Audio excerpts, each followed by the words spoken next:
الحمد لله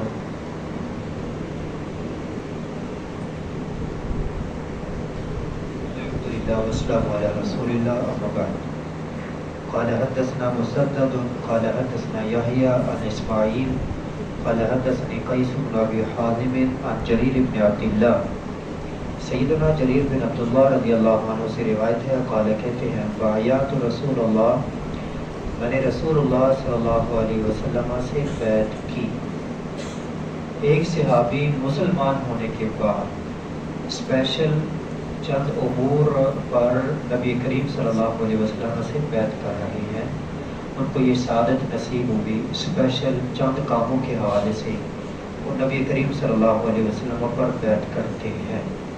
اب چونکہ ہمارے سامنے نبی کریم صلی اللہ علیہ وسلم موجود نہیں، لیکن آپ دل میں ہی عزم کر لیں کہ آپ بھی اسپیشل ان چیزوں کی نبی کریم صلی اللہ علیہ وسلم سے بیعت کر رہے ہیں، عہد و پیمان کر رہے ہیں، پختہ عہد کر رہے ہیں جیسے اس صحابی نے کیا.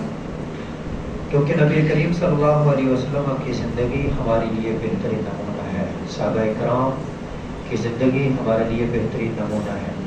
ان کاموں میں سے پہلا کام علی اقام الصلاۃ، نماز کو قائم کرنے پر. اللہ کریم سے دعا ہے کہ اللہ کریم ہمیں پانچوں نمازوں کو صحیح معنوں میں قائم کرنے کی توفیق عطا فرمائے.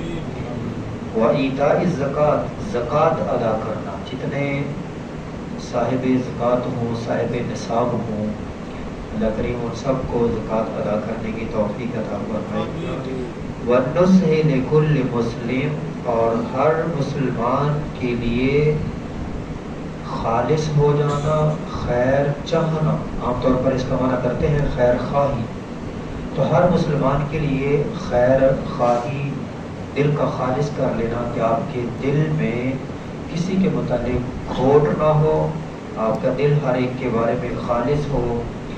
آپ اگر اسکول، کالج، یونیورسٹی، مدرسے میں پڑھتے ہیں تو اپنے کلاس فیلوز کے حوالے سے خالص ہوں، ان کو فائدہ پہنچانے کا سوچیں، نقصان نہ پہنچائیں.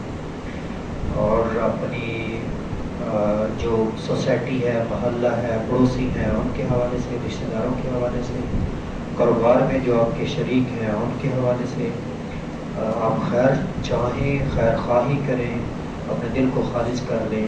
اللہ کریم سے دعا ہے کہ اللہ کریم ہمیں ان تینوں کاموں پر کما حق کو عمل کرنے کی توفیق عطا فرمائے. وما علی الا البلاغ المبین.